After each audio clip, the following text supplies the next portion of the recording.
My name is Austin, and this is my 2006 Dodge Charger RT, and I think it's time to redo a better interview, starting off with the cold start.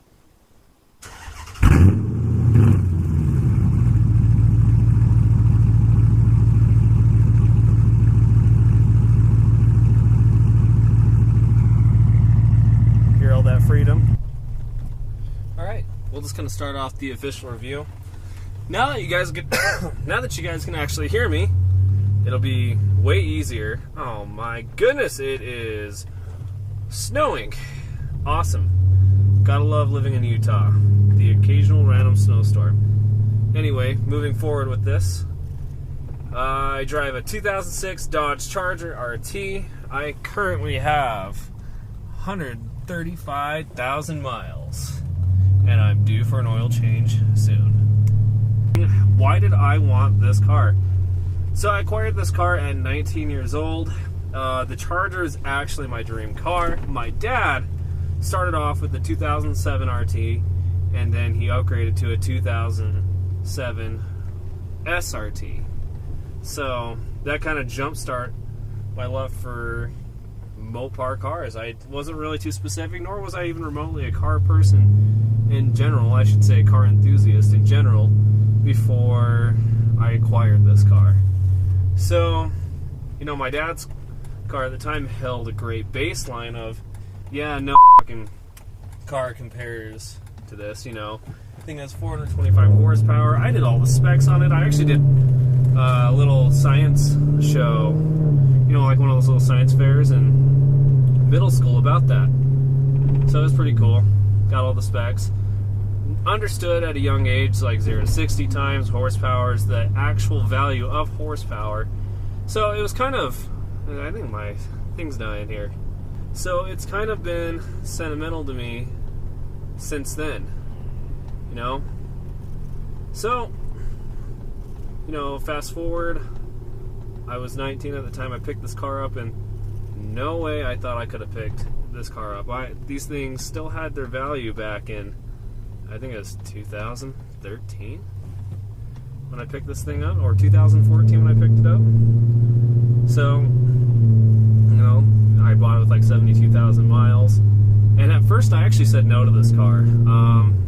I was actually looking at a Mustang prior to this, and you know, the Mustang ran like shit. There's transmission problems. It was an automatic, because that's all I know. That's all I could drive at the time. So now, going through a bump.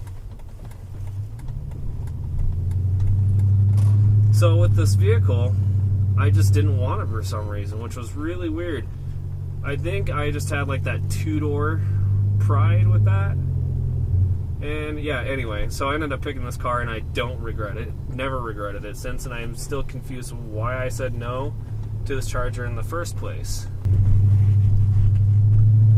So, you know, I bought this car, and, you know, I drove it every day for a long time, just until recently. This is maintained to be my daily driver. But this car has been great to me ever since. Now, you know, and I was actually kind of big into like customizing cars, and I've never actually had the opportunity to customize a vehicle before. So this Charger was the first vehicle I've customized, and you know, I wanted to do something that was different because I was very well aware that these Chargers are so common, especially this year, and everybody and their goddamn dog has one.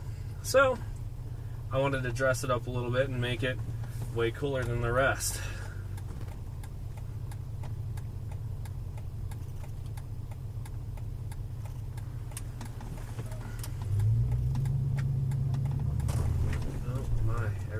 Moving from front to back, and then I'll get to the engine work.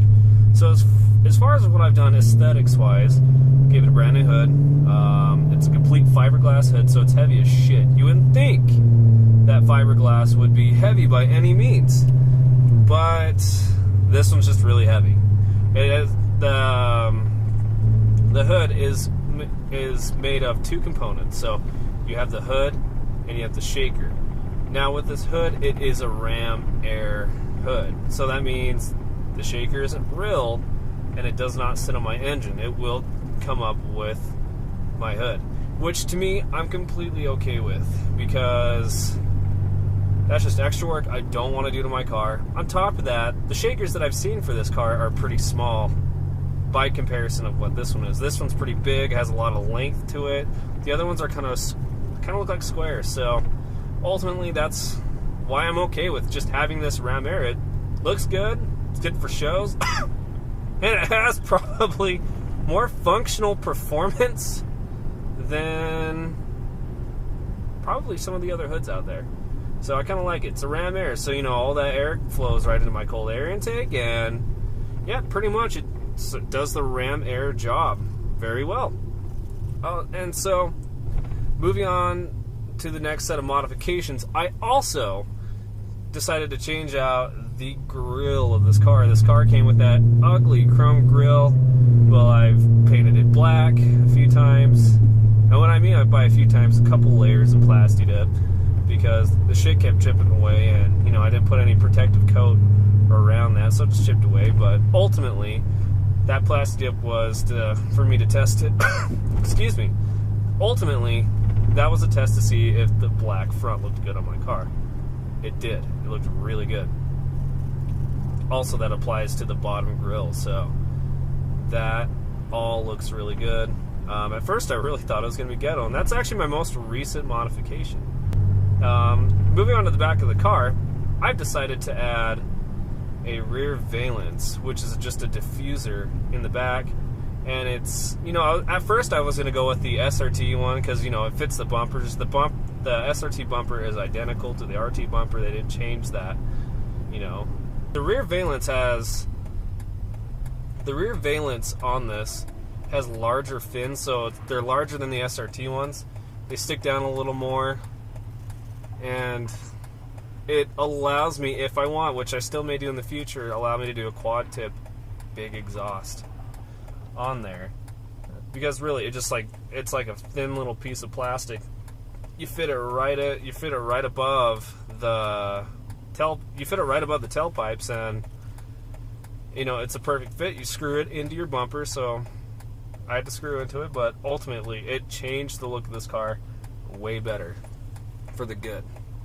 So now with that, I mean, I guess my exhaust tips also apply to that, but kind of blending into the aftermarket exhaust system, I have the exhaust tips. They're SLP exhaust tips. They're 3-inch. They're small, but you know I'm gonna go bigger eventually.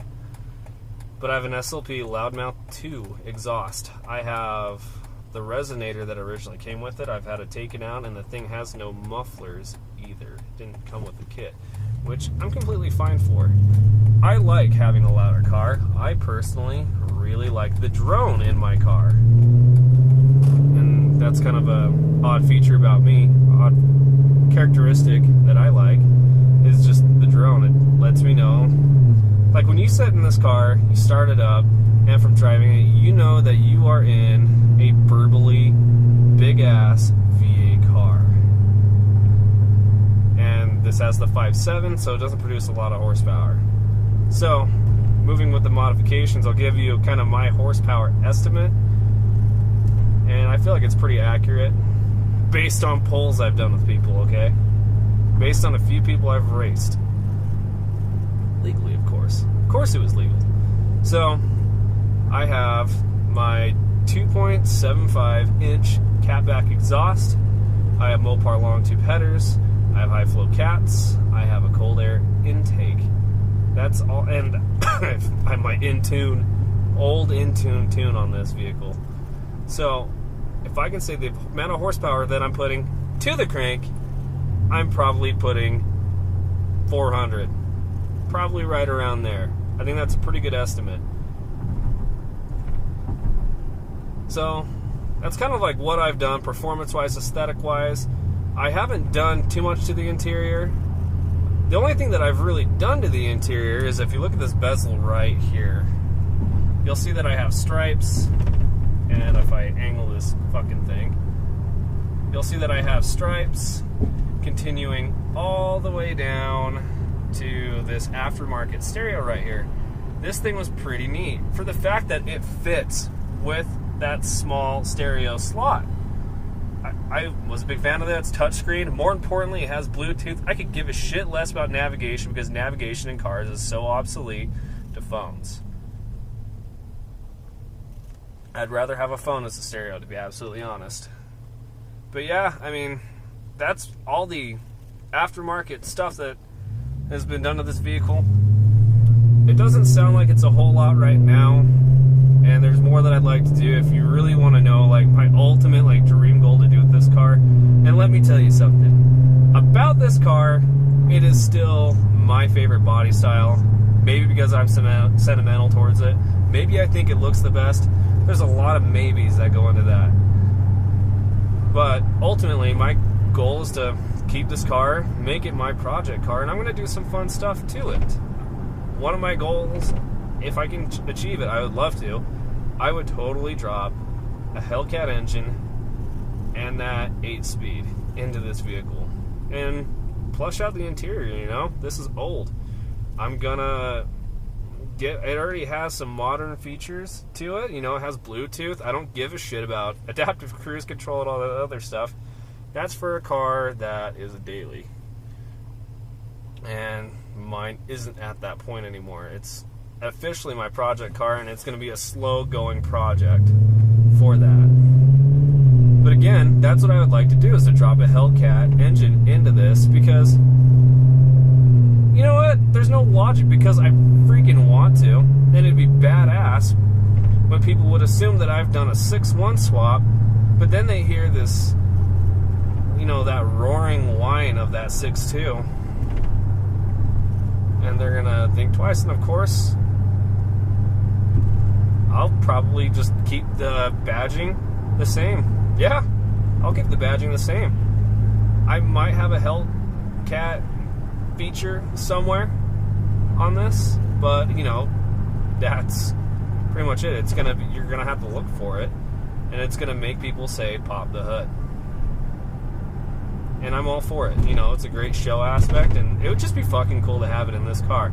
Now, why is this car my favorite car?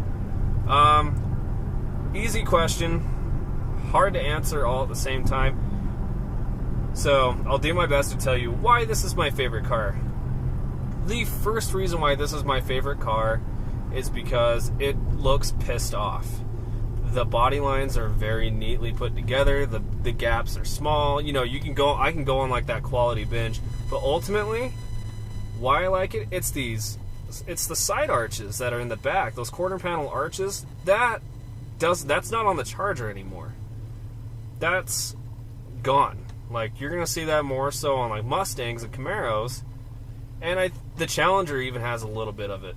But now the Charger has the same straight line like the 300 does that's in the back. So ultimately, like, that makes this car look pretty cool. It gives it that wide body effect, especially when you take off those body side moldings that were so ugly. Why Dodge thought it was okay to put it on there in the first place, I don't know why. But my God, you take that off and now the car just looks thicker, taller, it looks tank-like. Those arches in the back just look sick. Like, that ultimately, like, makes this car look like a wide body. And if you see some of the wide body aftermarket kits for it, where those arches are, it widens it out even more, and that's just badass. And that's something I totally would do in the future. Danko body kit, hell yeah. If you guys heard of Danko, pause the video right now and check them out. Called Danko Reproductions.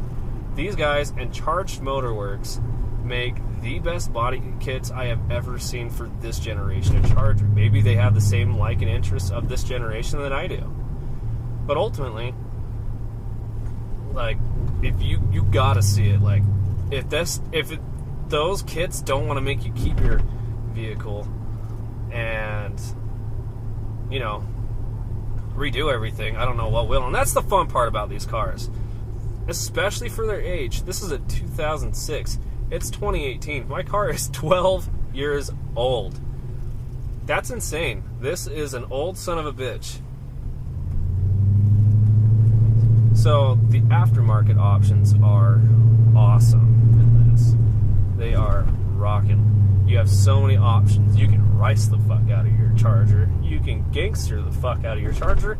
Oddly enough, that happens to more Chargers than 300s. Don't ask why. I have no fucking idea. I've seen more 22, 23-inch rims on a Charger than any 300. I don't know why. But there's just so many options. Getting back on subject here, there are so many options for this vehicle to customize. So, hell, you can customize the steering wheel, and which I'm going to do. I'm going to buy me a Grant steering wheel, and it's not like a race steering wheel. It's like a thick bolstered, great 9-to-5 or 9-and-2 grip, 10-and-2 grip on there. Just beautiful. But yeah, there's just so many options. Of course, I'm going to change out the seats. I don't know if I'm going to put lighter ones. It depends on how much of a drag car I want to turn this into. That's ultimately my goal for this. I want this thing to be running down the I want this thing to be running down the drag strip. I don't know, nor do I care the time, but I just want this thing to be quick, and I'd like for it to have at least 700 horsepower. So that's the end of this vlog. It's a little long, it's like 13 minutes long, but hope you guys enjoyed it, why I like this car so much, and it's a little more professional compared to what I was doing with an iPhone. But if you guys have any other questions, feel free to shoot me a message. Also subscribe, like my channel. Again, I'm Austin at Ridge Red Light, and I'm signing out.